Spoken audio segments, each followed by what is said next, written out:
There we are. Cool. What's going on, everybody? Happy week 3. I'm David Jones at Tenacious D Jones on Twitter, here with Stix, Picks, and Bets by Ghost to break down today's DFS slate. Hopefully someone can take down $1 million. $1 million. You've gotten close before, Stix. I have gotten very close. I think the best I've finished is 4th. And then in golf this year, man, I didn't even want to bring this story up. At the Masters, Bryson, it gets to 5 feet twice on the last 4 holes. If he makes one of those birdies, I win it at the Masters. Were you there, or were you? Oh, okay. No. I've never won the lottery. They keep denying me every single year. It's tough, man. Yeah. So if you know anybody locally there in Georgia, let me know. I would love to. You can the British Open or something like that has a lottery too. My neighbor won it. It went out to Scotland. That would be a lot of fun. Yeah. So, Ghost, have you ever gotten close to taking down the $1 million? For me, it was 1 year on back-to-back playoff slates. That's when I really go nuts on the million makers. During the season, less so.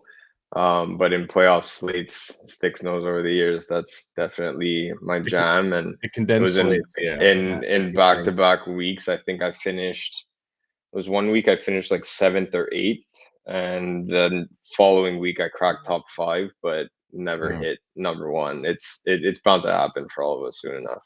Well, maybe today is the day. I've been close to, boy. You've been close a lot. Yeah. I've been close a lot.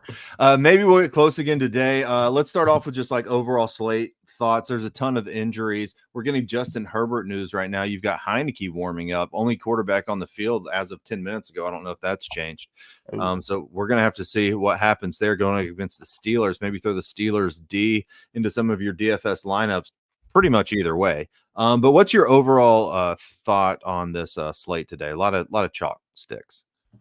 Yeah, I think there's obviously a couple higher totals that we haven't seen in quite some time. So I do think the chalk will be condensed. I think everybody's going to try to play Devonta Smith. You know, I don't have anything bad to say about that. Everybody's going to gravitate towards Detroit, Arizona, and Philly, New Orleans, which I think makes a lot of sense. I'm excited to talk about what spots in those games and outside of those games we can get different. But I think it will be an excellent Sunday football around here. And I love when they do 5 games in the afternoon. I just don't understand how some weeks there's 3.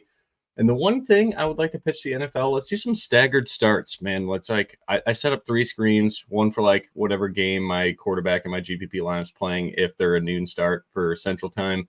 Red zone on one, and then a secondary game on the other. Like, let's do some staggered, because I feel like all the halftimes hit at like the exact same time. It's like, what do I do for the next 15 minutes? But I'm excited for this slate. I think it's going to be very weird lineups that win today. But there's also like some really low ownership in these high total games.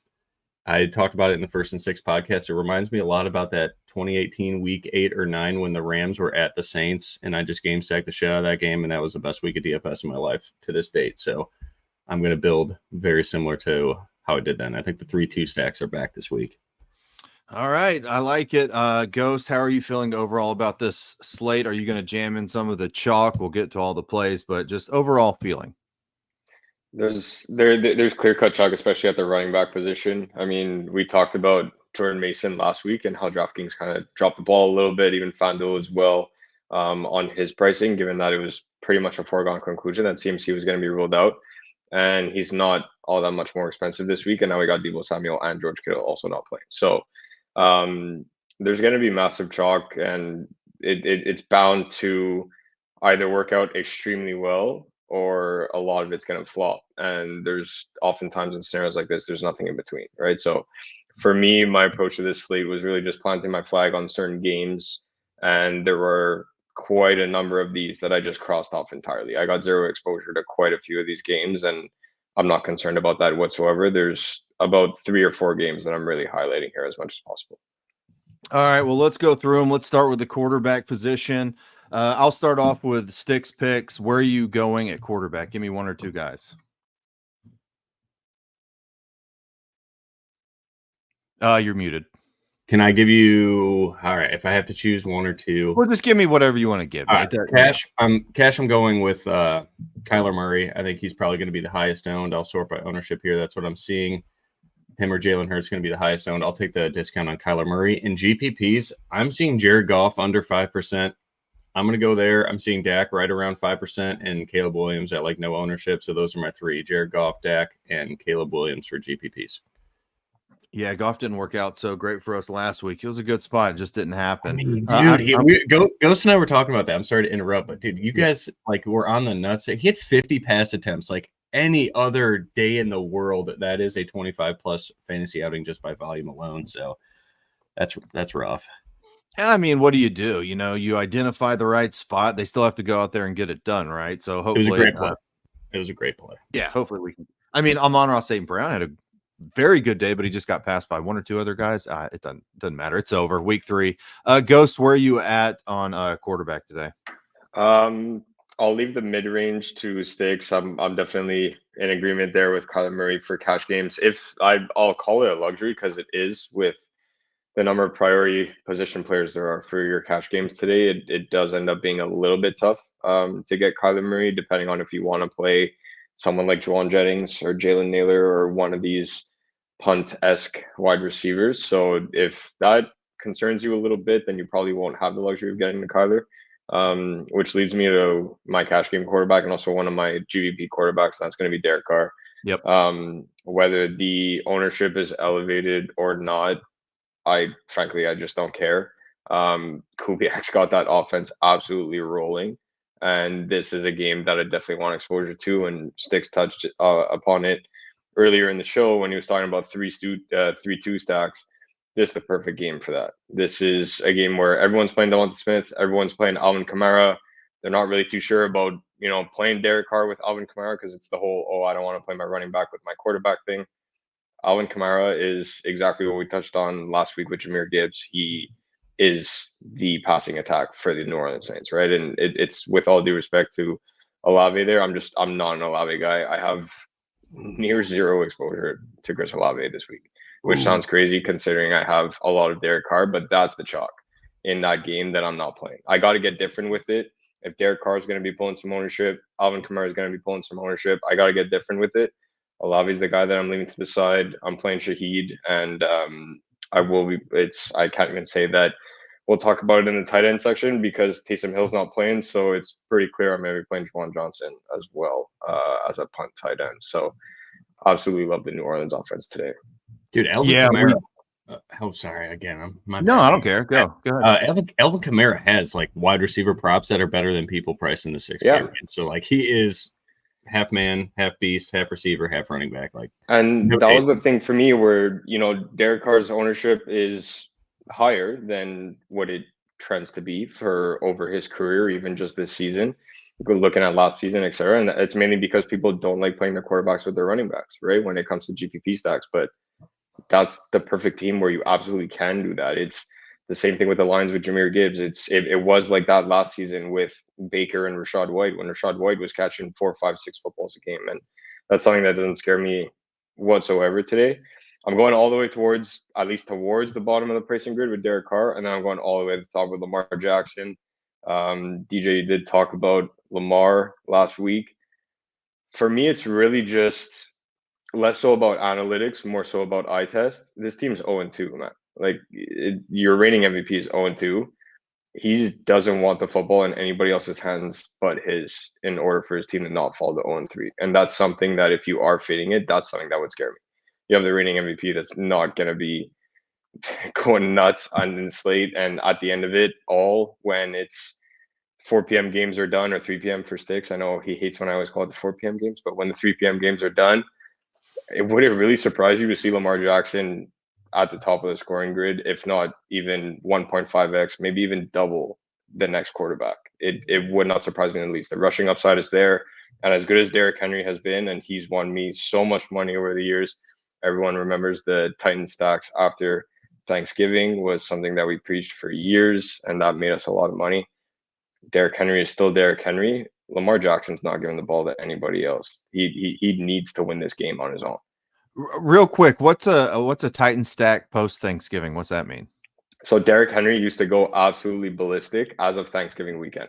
Oh So yeah, that started one.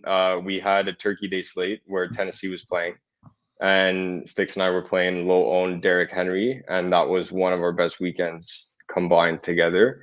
And ever since then, it was always Titan stacks after Thanksgiving when AJ Brown was also with them. So it Yeah. was Ryan Tannehill, Derrick Henry, and AJ Brown every single week as of Thanksgiving onward. It was always those three guys. No matter what, you needed at least one lineup with them. Yeah, okay. I'm with you on Lamar. It's tough for me to get up there with the spend up option, but I agree he's in a good spot. Obviously, that game should be good. Hopefully, that game is good. I'm more with you on Derek Carr. He's my top GPP quarterback. I wrote up. I looked last night. He was at like 5 or 6% owned. It looks like that might be doubling this morning, but that's still fine. 10 to 12% owned. Who cares? Derek Carr. You look at how bad the Eagles have been just as a defense as a whole. I mean, the run and the pass, they're getting eaten up via DVOA, FT, and fantasy stat. Ranked 31st against 31st in defensive DOA against wide receiver ones. They are 31st. I'm sorry, 22nd against wide receiver two. They are 31st. They've given up the fourth most receiving yards, only behind Lions, Jaguars, and Patriots. Patriots have an additional game on them, though. So really only behind two teams. They've allowed 4 receiving touchdowns, which is only behind the Washington Commanders, and it's tied with the 49ers, surprisingly. Saints, they've been awesome. We know that. I mean, like you've got Derek Carr in the Saints, whose offense has been the best in the league, going up against one of or the worst defense in the league on this slate because the Commanders aren't on it. I mean, it makes sense. He's only 5,800. Pair him with Kamara, pair him with Olave, pair him with Shaheed, who I like the most, Jawan Johnson, whatever. There's no Taysom Hill. Put him with a couple guys. I mean, they should be able to drop points again here today. The only thing that's going to slow them from doing that, not stop them, slow them from doing that, is if it's the Eagles. Maybe they just want to establish the run. They are down AJ Brown. You know, Smith can't do everything. Kobe's just going to go out there and catch, another 5 or 6 balls for 5 or 6 yards apiece. So maybe they slow it down. Would make sense in the Dome in New Orleans. Take the offense off the field a little bit. That's what I would do if I was the Eagles. We'll see if they actually do it. Behind Carr, I'm with you on Kyler Murray. And I'm into Gardner Minshew to some extent, just as a cheaper option, GPP option. He is definitely behind Carr, but looking at the matchup for him too, there's nothing to really not like going up against Carolina. Carolina's terrible defending the run. Carolina's terrible defending the pass. Carolina's terrible defending the tight end. Vegas is at home. I think they get Brock Bowers in the end zone once or twice today. I said on the first show and the Sirius show, I think he'll be a top 3 price tight end I said gave him 5 or 6 games. He might be there next week. He might be the highest price tight end in a couple weeks. I think he is just the truth. And if you want some Minshew mania, you can go that way. Some people are going to go to Zamir White, which isn't on paper a bad play if you look at the defensive matchup. I know there's been some coach speak about getting him more involved, or they were wanting to get him more involved. But to be more involved, you also have to be doing well. If they try and give him 10 carries in the first half and he's not doing anything with it, well, they might as well just rely on the pass because you can beat the Panthers any way that you want to. It doesn't matter that Andy Dalton's the quarterback. Doesn't matter. Might be a step up from Bryce Young, but that doesn't matter. The defense is terrible. They're traveling to Vegas, for God's sakes. What were they into last night? Don't know. What are they going to be into tonight? Probably flying home sad. So give me some Raider stacks. I'll go that route. Anyone want to talk about any more quarterbacks, or let's just move it on to running backs? Since you mentioned Gardner Minshew, I'll throw out my GVP dart throw is going to be Sam Darnold with Justin Jefferson and Jalen Naylor. I've talked back-to-back weeks about Jalen Naylor. Even with Jordan Addison active in week 1, he was not active last week. That's why I highlighted him once again, and he did find the end zone. Up-pace matchup. They're going to be throwing the football a ton there. I'm expecting CJ Stroud to absolutely roll the football on the other side of this thing. And especially with Joe Mixon, he's going to be tossing it through the air. I think that could be quite the aerial attack game for us to be able to take advantage of in the passing game.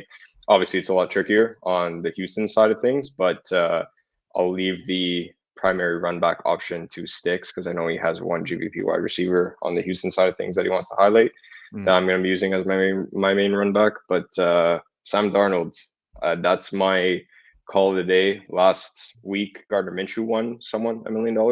this week, Sam Darnold wins somebody $1 million. Ooh, I hope not. You pair him up with because I don't have a lot, but I'm gonna go get some more. You pair him up with Justin Jefferson, obviously, right? I mean, clearly. Every time.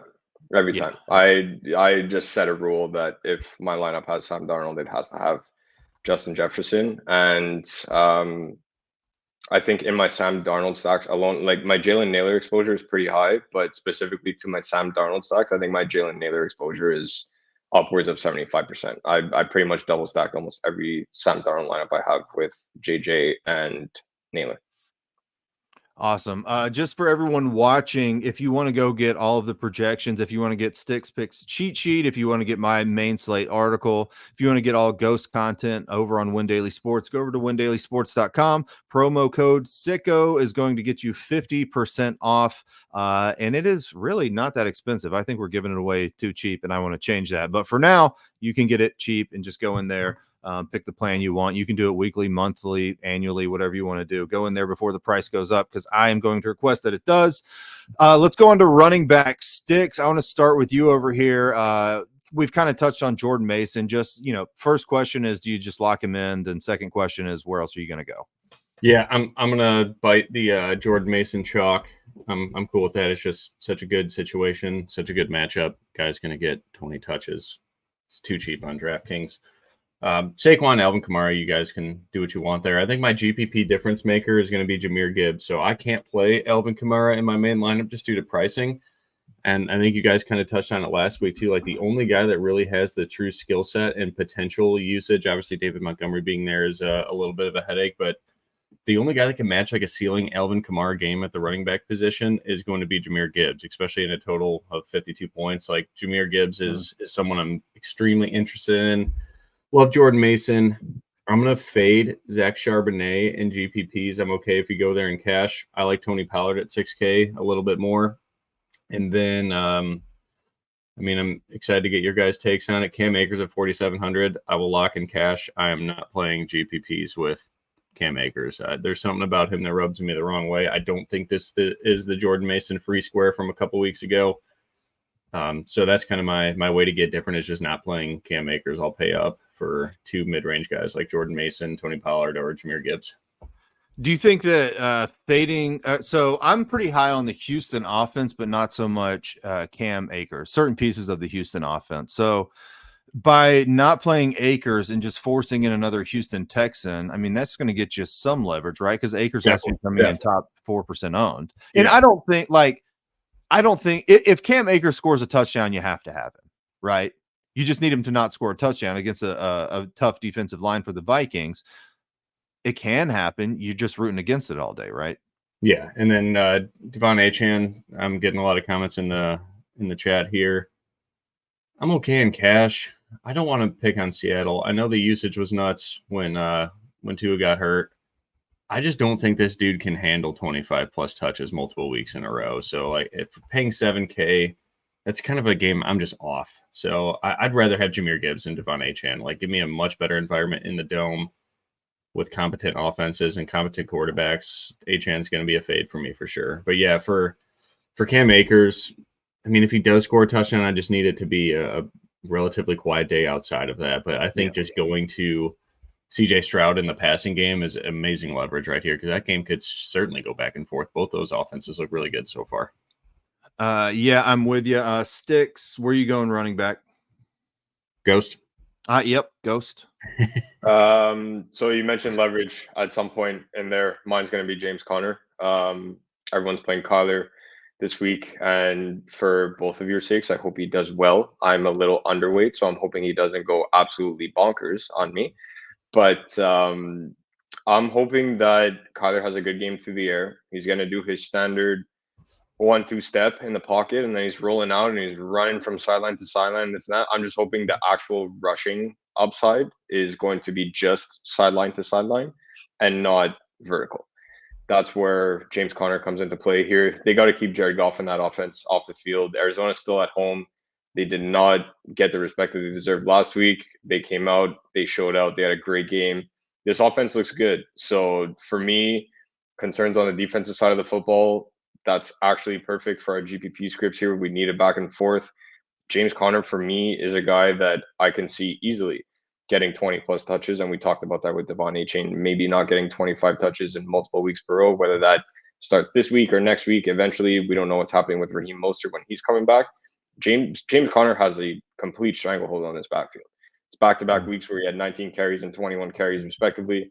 I can't see him not getting 20 touches in this game. He gets involved in the receiving game as well from Kyler. He's not exactly check down Charlie. Kyler's able to run the football if he wants to rather than check it down. But James Conner does end up running a couple of routes there where even if he just goes 3 catches for 30 yards, that's perfect for me in the receiving game. I'm more interested in the amount of volume that he's getting on the ground and also the red zone touches that are there for him. I'm going to add James Conner to the player pool. I was going with a really condensed player pool, but I like everything you said about James Conner right there. I get it. My running back pool is pretty small. Like, yeah, I'm locking in Jordan Mason, A-Chain, Kamara, Saquon to some extent. Zach Charbonnet, I only like the price. I don't. Well, the matchup is actually good. I just don't like how Charbonnet's looked. So, like, on the ground, he hasn't been that explosive, right? Averaging last game 2.7 yards per carry, got 14 carries, only 38 yards going up against New England. Like, that's pretty gross. He did make some. He did make 5 receptions on 5 targets. Are you going to be playing catch up against Miami? Are you going to need to dump it down to Charbonnet as much? Probably not. Might be more like week 1. You know, we had Walker active, but he caught 2 of his 3 targets. Again, if he gets in the end zone, probably going to need the guy. You can run on Miami, like that has been established. So I'll have some Charbonnet. I don't love it. It kind of feels like a little better than Akers, but it's really just a matchup thing. It's really the price.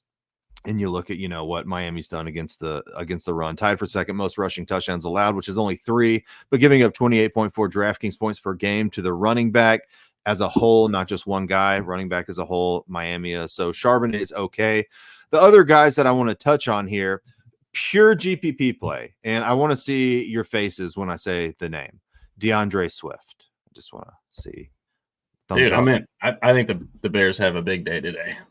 Okay, here we go. So this for me is everyone's writing Swift off as dead. He's not dead. He hasn't had great matchups. They've been trying to get Caleb Williams going. It's a whole new offense. All the pieces have to gel. We know all this. Keenan Allen's out. Okay, cool. Rome hasn't been doing much. He's cheap today. You can take a shot on him. But you just look at the matchup going up against the Colts. Very, very good. Might be the best fantasy matchup for running backs in the league. Look at Joe Mixon week 1. Look at Josh Jacobs week 2. Should have had a bigger week. I think he fumbled near the end zone, maybe something like that, or got called back. 2 huge performances from running backs. Now you have Swift playing on a team where they're missing their wide receiver 1 and Keenan Allen, you could call it. Quarterback can't move the ball down the field. Hasn't been able to throw a passing touchdown. So see what Swift has left. Herbert will get in there a little bit.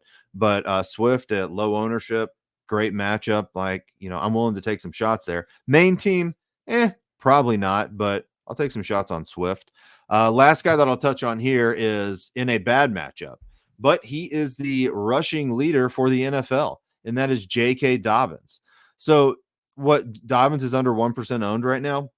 He keeps winning people money every week. Been 2 good matchups for him. Now they're going to be potentially playing it without Justin Herbert. Going up against Pittsburgh, not an easy thing to do, but dude can also catch the ball. That's how they're going to have to move the ball. Someone like J.K. Dobbins. Again, matchup bad, ownership great, looks great. So I'll take some shots on J.K. Dobbins. I'm going to force myself to do it. I don't want to, but I'll force myself to take some shots on Dobbins because all he has to do is what he's been doing the entire season. Ghost, any comments there on either of those 2 guys? Throw it to you. Yeah, I'm interested on Swift. I got to go tinker with a couple of my lineups now. J.K. Dobbins is really interesting, right? In terms of his work in the passing game, especially if we do get confirmation that Herbert is a no-go. Obviously, if you guys have anything or any news for us, please feel free to drop it Herbert's in the chat. in. That way. Herbert's in. Okay, there we go. So his ankle is really bad. So that's something that they were downplaying for. They didn't even announce it on Friday that it was a high ankle sprain. And they got the Chiefs next week. So, I mean, look, I'm not saying Justin Herbert's not going to be able to drop back, but I'm thinking the workload similar. It's the same kind of context. Obviously, it's a way better matchup for James Conner, but it's the same kind of context that I was saying there. If the workload is there at that point, are we just not playing a guy because of a matchup on paper? So I'm intrigued by both Swift and J.K. Dobbins. I had almost none of either one of those guys, and it looks like I'm gonna have to change that. That was the guy that I was gonna mention. So Jay, you gotta get out of my head here. But I don't know if you're scrolling through our text or something while you didn't let me mention him before you had to drop that in the comments. But I talked about Sam Darnold and my love for the Minnesota side of the football of that game. Aaron Jones getting work in the passing game. I'm hoping for a script that Houston goes absolutely nuts through the air because I'm not playing Cam Akers in GPPs, because that pretty much leads you to the same build as probably 30 to 40% of the field where the salary structures are going to be the same.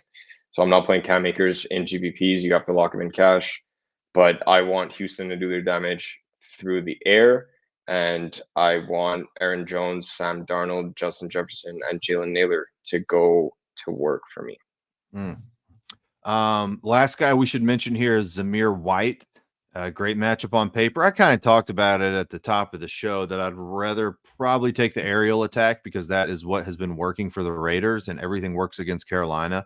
I don't mind taking some shots on Zamir White, but if he doesn't do it this week, then you can drop him off your season-long teams. Thumbs up, thumbs down, Zamir White.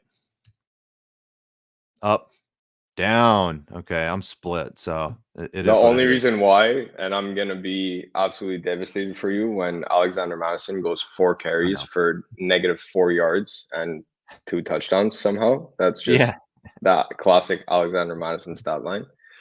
But hopefully Gardner runs it in for you. You're playing Minshew anyway, so hopefully Minshew runs it in for you. Dude, I trailed someone's bet. I'm not going to say who it was. I trailed someone's bet last week in college football, and it was like a pick six thing, and it was it was a running back and a receiver, and the 2 games played out, and it finished with a total of -4 yards for the combination of the 2 guys. I didn't even get positive yards on this bet. It's still bothering me. The craziest thing in college football is the rushing yards for quarterbacks. That's a wild ride. You end up seeing your quarterback at -60 yards rushing at halftime, and you have a long way to go. So, Stix, let's talk about wide receivers. I'll let you just kind of run down the list here. I mean, there's some obvious chalk plays, and I'm playing some of them, but let's let you just kind of dig in here. Talk about what you want to talk about. Up top, you talked about him on XM radio yesterday. I think he's by far the best play on the board if you can afford it. That is the issue, is if you can afford it. CeeDee Lamb. Woo! Let's go. Dude, CeeDee Lamb at 5% ownership. My second GPP lineup is with Dak. My third is with Caleb Williams, but I love CeeDee Lamb today. Going to get off Justin Jefferson. I know he's been my guy the first 2 weeks. I don't love that game as much as you do, but I get it. I think that's a great way to get different as well. Marvin Harrison Jr. is probably my second favorite play, and I hate kind of like chasing the points, but looking through the defensive schemes and everything with Detroit, we're going to see Aaron Glenn blitz a lot and bring a lot of different coverages against the blitz. Like, that is going to be hot routes to Marvin Harrison Jr. If he gets single coverage, which you probably have to do because I think, Trey McBride's going to get a lot of attention in the middle of the field. Marvin Harrison should have a field day today. On the other side of that, Jameson Williams, Amon-Ra St. Brown, nothing bad to say about those guys. It looks like ownership on Jameson Williams is very low, which I'm surprised of. But Devonta Smith, I get it. Like 6,900 against very beatable DBs across the board for New Orleans. I'm going to ride that in cash for sure. He'll probably be in some of my GPP lineups, but in GPPs, I'm going to go to somebody else in that game to prey on the red zone variance that it goes my way. But Chris Olave is going to be a staple for me. I know that Ghost, you don't like him as much, but Philly runs a ton of cover 3 with Vic Fangio, and that is Chris Olave's like bread and butter, is getting inside the zone. I don't think that Rashid Shaheed should have room to get deep. So I think Chris Olave is kind of a death by 1,000 paper cuts here. I think this is a game he gets 10 to 12 targets, 8 receptions, 90 yards, does get in the box. We'll see, but that is someone that I'm very interested in today. Going down a little bit more, Like Ayuk, I don't Hold need to on, talk about it. What's up? let me jump in. Yeah. We're rolling off a bunch of names here, and I want to throw in my 2 cents on some of these chalk Please, guys. yeah. Yeah.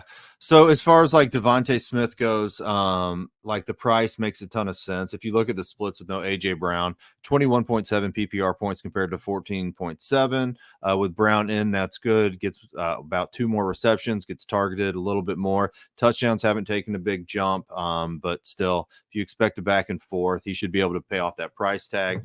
So yeah, I'm with you on Devontae Smith. I'm not going to lock button him in 150, but I probably want about 50% of the dude. So after him, who'd you bring up? Olave. Okay, so the Olave Shaheed thing. So I like them both, and I think you can even stack them both with Derek Carr. And you brought up Olave and you brought up Marvin Harrison. So, and you also mentioned like you don't want to just chase the points with him, but it's a great matchup for Harrison, and it's a great matchup for Shaheed, in my opinion. It's a great matchup for Olave. So Harrison's going to get Carlton Davis's primary matchup. Carlton Davis is giving up 1.82 yards per route covered. For the Lions, that is not great. It's actually really bad. I want to say it's bottom 10. I don't remember off the top. No, bottom 13. Something like that. And then you're going to have Shaheed, who's going to get a lot of Avonte Maddox, who gives up even more yards per route run, and he's also a deep threat. So, or route cover, excuse me, for Shaheed. So I like Shaheed. I like Olave. I like Harrison. And I don't think it's a week you got to get too weird on these wide receiver guys. But I know I was just going to loop back around and talk about them anyway, so I figured now would be a good time. Stix, let me throw it back to you. No, you're good. Moving down a little bit. I mean, Brandon Ayuk, I don't need to talk about that. If you guys want to play 30% Brandon Ayuk, all for it. I'll probably go back to the well, dude. One of my best matchups in the 80 model is Amari Cooper. I think that's a good pivot off of where like Brandon Ayuk's price is going to be, Chris Olave's price is going to be. I'm okay with that. That game pace should be okay. It's just, can New York score? I think Cleveland's defense for the most part is relatively healthy. They look very good. I mean, Jacksonville looks like shit, so it's hard to say like if the Browns defense is for real, but on paper they certainly are. So I'm okay with going to Amari Cooper. I think maybe you just go to like the noon only slate or early only slate, depending on where you're at. I guess not everybody's Central Time. Rashid Shaheed for me at 15% is probably a fade unless I'm stacking Derek Carr. I just think Chris Olave is in a much better spot against a cover 3. Going down a little bit, DJ Moore, great spot. Like I already talked about the Bears. Roma Dunze at 4,200 is someone that I think is a very, very, very good value, but he is going to be pretty high owned. Interested to hear your guys' thoughts on this Jordan Whittington guy. Like looking at his film, he's a beast. He kind of looks like actually like good Laviska Shenault, and he's probably going to run the routes that Cooper Kupp ran. So I'm interested there in what should be like a shit ton of vacant targets for the Rams, unless they just feed the running game all day long. And then you guys have been talking about this guy every single week. He's 0% owned. We talked about, Patrick Surtain, how for real he is the past 2 weeks. Yep. I like, everybody's playing Chris Godwin, and I'm cool with that. Like the guy is just, I think he's wide receiver 1 in fantasy football currently. Why not Jalen McMillan for some salary relief? It was someone in the Win Daily chats like, hey, I need someone under 3,800, and I was like, pass. And then I was like, you know what? I got to answer the fucking question. Like that's my job, is to actually look into this. And the guy that rates the best for me is Jalen McMillan at 3,700. Yep. I like Tampa Bay's offense here. I want to play Godwin, but 6,500 in a game I don't think goes back and forth. Like, give me the value in Jalen McMillan. This guy's got a ton of air yards, ton of routes. It's only a matter of time, and you really got me on him just talking about him. So I did watch a little bit more of his Washington tape. This dude is good. He's explosive. Yep. He gets open. He can run every single route. I like Jalen McMillan a ton. He is in my main GPP lineup right now with that Jared Goff, Jahmyr Gibbs stack. Jalen McMillions is what we were calling him on SiriusXM last night. Got to play him. All right. I must have tuned out after that game started. I think I was only listening on the road for like the first 30 minutes, but let's go. I didn't even mean to say it. I was trying to say McMillan, and I said McMillions. Go. Let's throw it over to you for wide receivers. I've got some more overlap with Stix, but we need to hear what you think about it. Like I'll try and limit the overlap as much as possible because I'm on a lot of the same guys. This has always been Stix a nice thing where we don't talk before the show, and with that we keep our bias aside, and 99% of the time we end up on the same type of lineup construction and the same type of builds. But I will take Justin Jefferson at the top over CeeDee Lamb. I really did commit to that game, and like I was saying at the top of the show, I planted my flag, and that's definitely one of the spots is the Houston Minnesota game. So I do have to go Justin Jefferson. CeeDee Lamb is my main run back in every single one of my Lamar builds, though. Those are my secondary stacks where I talked about lineup construction with Derek Carr and Sam Darnold. It's a completely different lineup construction when you're talking about a $7,500 Lamar Jackson on DraftKings. Then you're throwing in an $8,800 CeeDee Lamb to run that back. It ends up being quite a difficult lineup construction to get there. Upside is through the roof, though, right? So that's why that one ended up being number 3 for me in terms of priority. JJ does get the nod over CD for me. You mentioned Marvin Harrison. Tremendous matchup. I see your Marvin Harrison, and again, I'll raise you at Nico Collins, who is your boy, Stix. Again, going right back to that same game. I thought for sure you were going to talk about Tank Dell. I forgot Tank Dell. So I'll run through my guys, and then I'll leave you guys to Tank Dell because I read both your write-ups. I know you guys are gonna talk about Tank Dell and everything like that. I like both of them, right? So for me, Stephon Diggs is the odd man out in my run back options from my Sam Darnold stacks. And again, we talked about the 3-2 stacks, and Stix mentioned it. This is another game where I have absolutely no problem. If anything, I encourage you to 3-2 stack this game where you go potentially Aaron Jones with Justin Jefferson and Jalen Naylor, and then you run it back with Nico Collins and Tank Dell, right? Like it's in terms of a salary structure, it does end up being a little bit tough since you have JJ and Nico Collins towards the top, but that's how you get different on slates like this. So I will play Nico Collins a lot in tournaments. Devonta Smith, there's not really much more that I can add than what you guys already touched on. I absolutely love Devonta Smith. Roll Tide, DJ. So always been a Devonta Smith guy. I'm cool with it. For me, you shouldn't be building cash lamps without Devonta Smith today. His ownership's going to be through the roof, and you just can't risk that. It's a great matchup for him, and Jalen Hurts will absolutely feed him the ball. Going down the list, I did want to mention one guy in the Shaheed and Tank Dell range. So I'll leave you guys talk about Tank Dell. All three of us have been talking about Shaheed. I talked about Derek Carr being my main quarterback alongside Sam Darnold and Lamar Jackson. So obviously I'm playing Shaheed. Let's not get it twisted here. I absolutely love Shaheed. Olave is the guy that's the odd man out for me. It's a personal thing that I have against Olave. It just never works out for me when I play him. It's not happening. I'm not changing my tune on that one. I can't do it. So I'm playing a lot of Shaheed. But it's not it's not game log watching. It's not chasing what he did last week.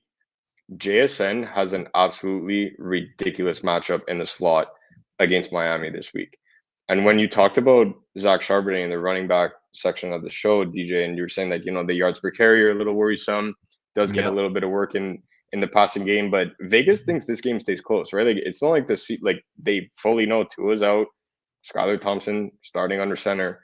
They don't have the Seahawks as 14, 17-point favorites. We're like, okay, Zach Charbonnet is going to get 30 touches. You know what I mean? Like they're thinking that this one's going to stay close.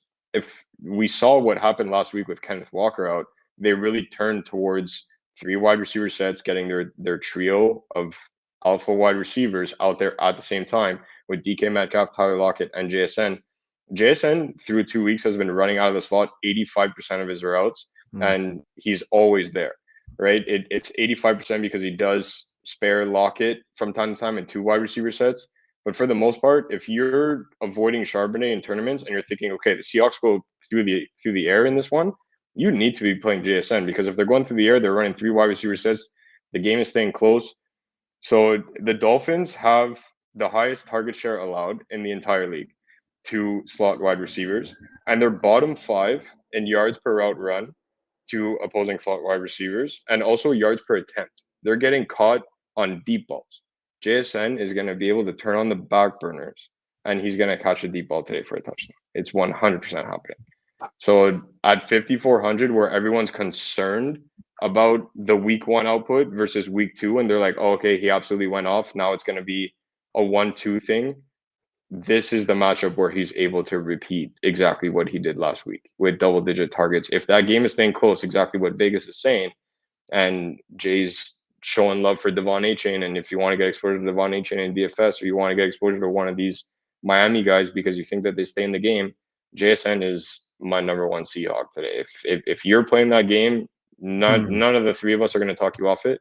All I'm going to do is absolutely encourage you to play JSN. Okay. For me, wide receivers, and we're going to get to Tank Dell. I'm going to throw that over to you, Stix, but it's a lot of the same guys we've talked about, right? You can go check out the write-up, windailysports.com. I don't want to go over everything. We got 15 minutes left, but Devontae Smith talked about him. Ayuk, obviously. Jawan Jennings. Good play. But the problem you get if you're building with Jennings is you're not going to play Ayuk, Mason, and Jennings on the same team, right? Unless you're playing Brock Purdy. So Jennings to me is kind of the odd man out there because I'm playing Mason, I'm playing Ayuk. It's just too cheap. My favorite GPP wide receiver that isn't chalky is Amari Cooper. That's who Stix was talking about. You just look at the Giants. They're giving up the highest deep pass rate on the slate. Cooper's getting 8+ targets per game. He just hasn't been connecting with Watson. Fine, whatever. He gains by far the most yards per route run on the Browns. He has the most air yards and target percentage on the Browns. He's only $6,100 for Amari Cooper. Amari Cooper's the best GPP wide receiver on the slate that isn't coming in, highly owned.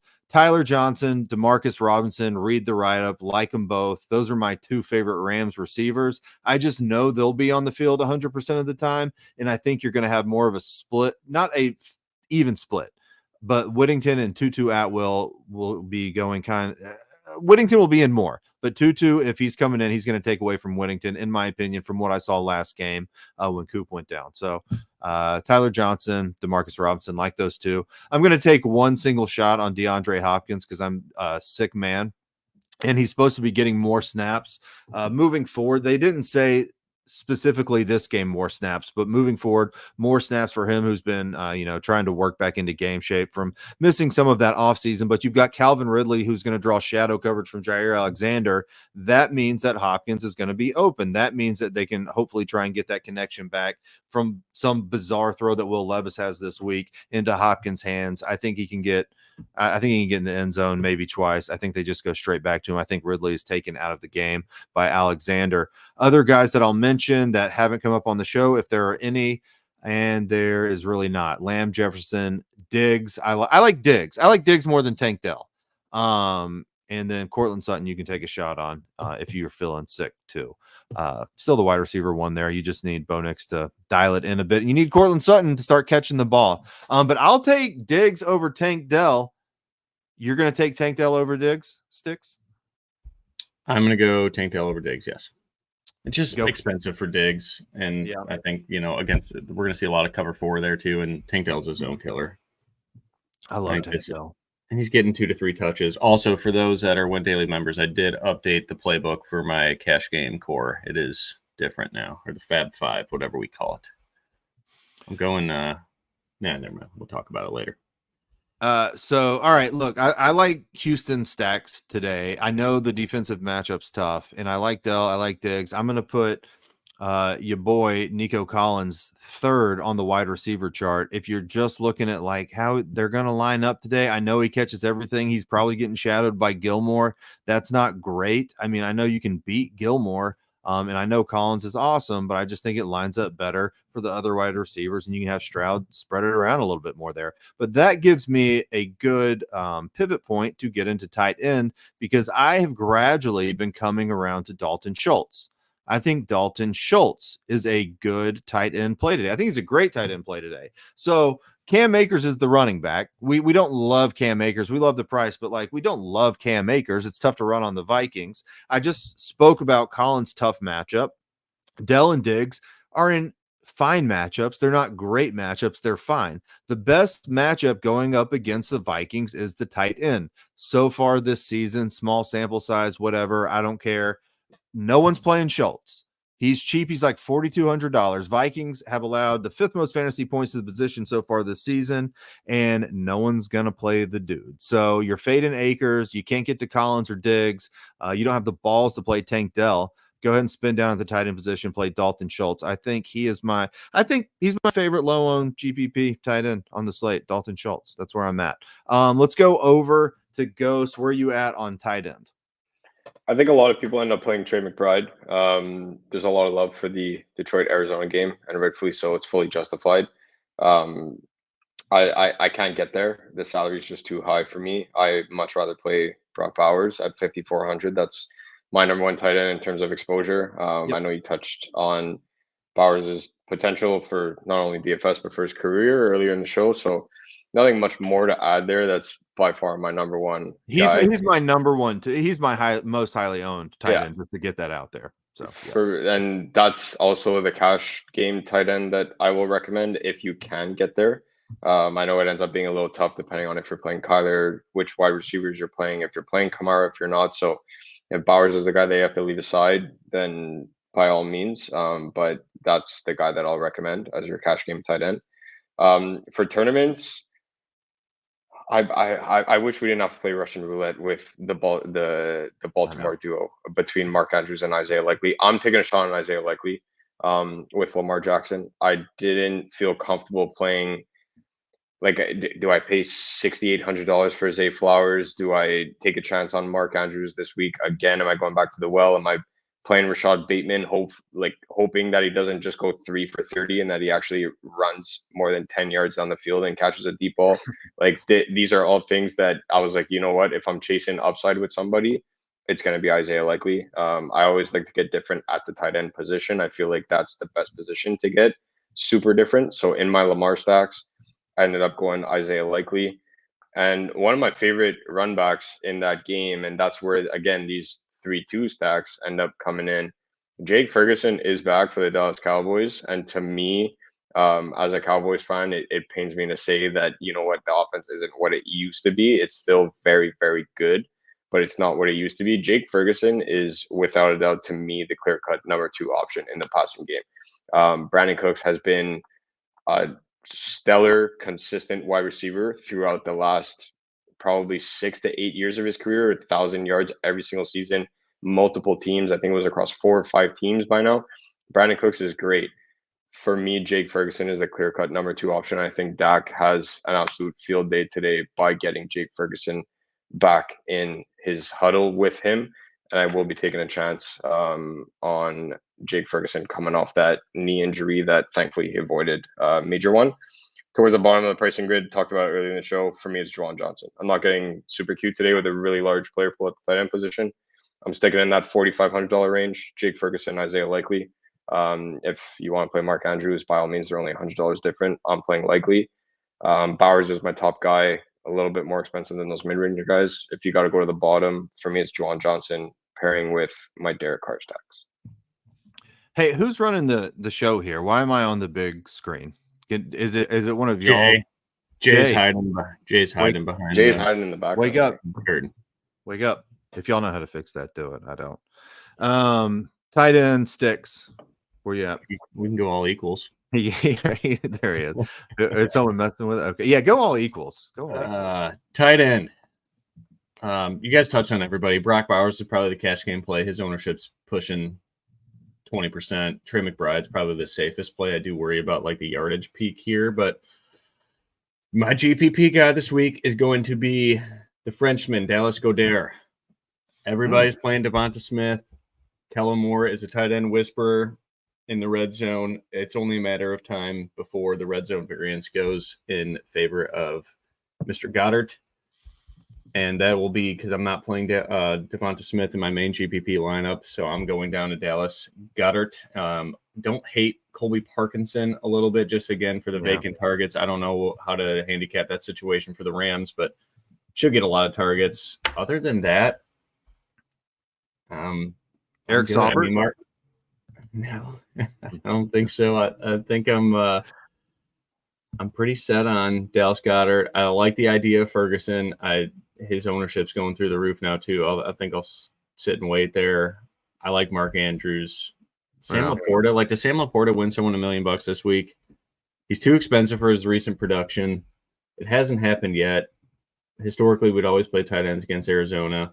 It was the classic coach press conference too, saying 1 week it's going to be Amon-Ra, 1 week it's going to be J-Mo, 1 week it's going to be Jameer, 1 week it's going to be Monty, and so he was he was saying he's like Laporta's turn is, you know, it'll be there, and he's like it could be as soon as next week, etc. Like, what if they just use everybody all the time? Like, how about that's the thing? Like, that offense is so potent now, where it's how are you gonna say for a fact where the ball is going in that offense? Like even for me playing Jameson, like Jameson Williams is my favorite piece in that game, and it's like he got 20 targets through 2 weeks, and would it surprise you if 1 week he just gets 3, 4, maybe 5 It because would. I Laporta think is he's going. that No, good. but if he's getting a handful of targets instead of double digits, it's like okay, but it's not like he's throwing to Khalif Raymond 15 times. Like he's throwing the ball to Amon-Ra St. Brown. He's throwing it to Laporta. He's getting Jahmyr Gibbs involved. They're running the football with David Montgomery. Like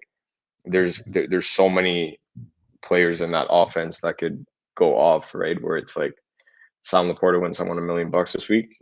It's very possible. It's definitely the matchup for it.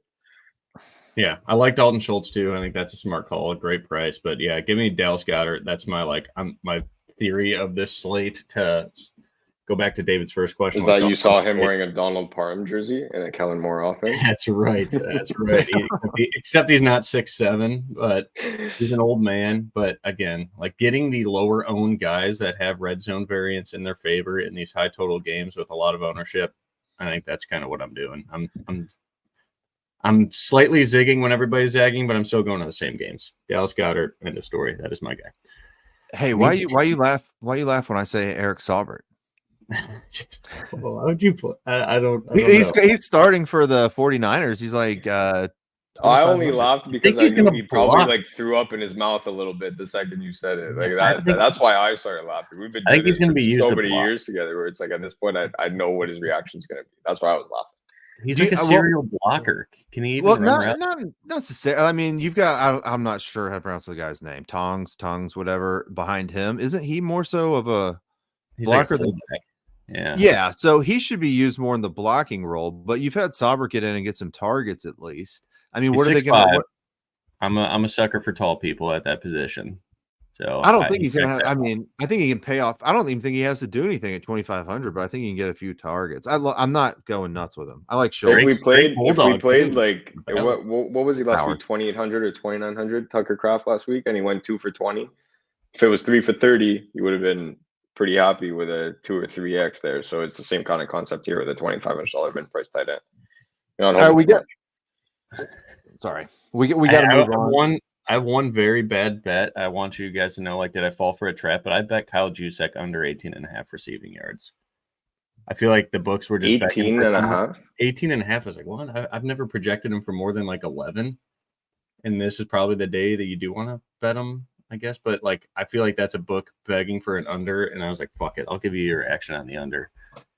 Like, why would they open 18.5? That's nuts. But he's probably going for like 25. So I just wanted to get your guys' opinion. I think I fell in for a trap on that one. I don't know. It's a weird line to bet, right? Like, don't do it. It's push bet. All right, look, we got to get on to like our main guys of the slate, whatever. That's basically the show, but we're going to go through quarterback, running back, wide receiver, tight end. Give me no more than two names on who you want to go with here. One would be better. Just going to say one.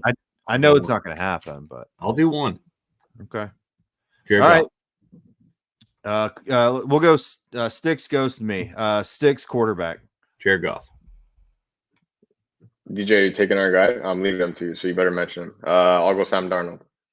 Sammy D. Geez, these white quarterbacks we're playing. I'm going with Derek Carr. There you go. Okay. Derek Carr. So I think it's okay if we double down on a guy. I mean, I think that's fine. And I think we have a little variety, a little 3 max action. You end up playing one Goff, one Darnold, one Carr, and you finish first, second, and third in the tournament. Yeah, that's how it's gonna work. All guys that are no longer on the teams that drafted them. Sounds good. Running back, Stix. Not named Jordan Mason. Damn it! All right, I was gonna eat the chalk there. All right, give me Jahmyr Gibbs. Okay, like it. James Conner. Gibbs, Connor. See, this one's tough for me. I've got several ways I can go. I don't think that this is maybe I should just give the guy that I think's the best, probably. But that's not what I'm going to do. Go read the article. The GPP guy I'm going to give is DeAndre Swift, and that is my. I'm not extremely confident that happens. Just FYI, but That's what I'm giving you. DeAndre Swift in the mid-range, low-owned price tier. Wide receiver that isn't named Brandon Ayuk or Devontae Smith. Stix. Chris Olave. Cool. Like it. You're killing me, man.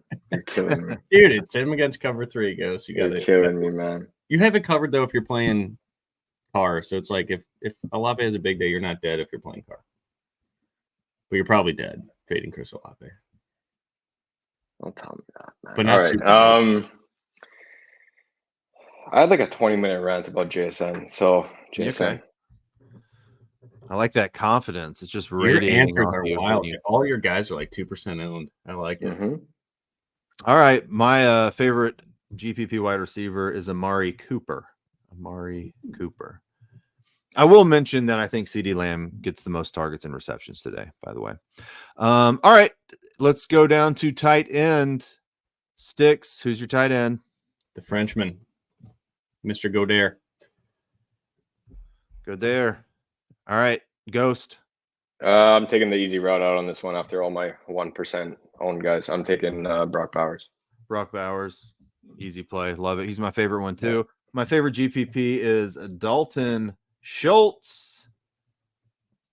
I think that's great. I love Dalton Schultz today. Let's do a defense on the spot. Anyone got a defense they love? I like the Bears. I like Houston as a pivot off of Tampa Bay chalk. That's pretty much it. I'm probably not paying up. All right. I don't know. I went. Who did I go? I'm trying to see my exposures, and for some reason, defense is unloading. I got the Browns. I'll pay up for. There you go. Yeah. I went Bucks and Packers. Bucks and cash. GPP. My highest exposure is Green Bay. Jason had somebody. Who did Jason say last night on the show? Did anyone remember that? I think he said the Titans. Yeah. I think he's on the other side of that game.